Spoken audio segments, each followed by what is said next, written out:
Hello guys, good morning. Gawa tayo ng raspberries, smoothie. Raspberries, blueberries, blackberries, lahat ay berries. Ayan po siya. And then lagyan natin ng organic yogurt. Siyempre, ice cube, ayan. And then tang, ito yung gagamitin natin, ayan. Ito yung gagamitin natin, kaya dyan lang po kayo at tayo ay gagawa ng smoothie. Ayan. Ayan siya guys. Oh. Good for one only. Only for me. Ayan guys.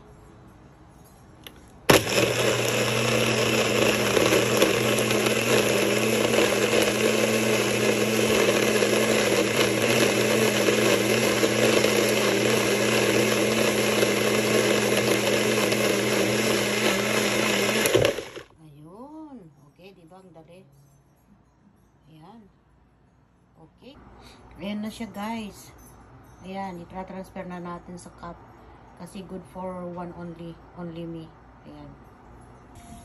Ayan guys. Ayan na siya. Ayan. Good for one only. Only me. Ayan.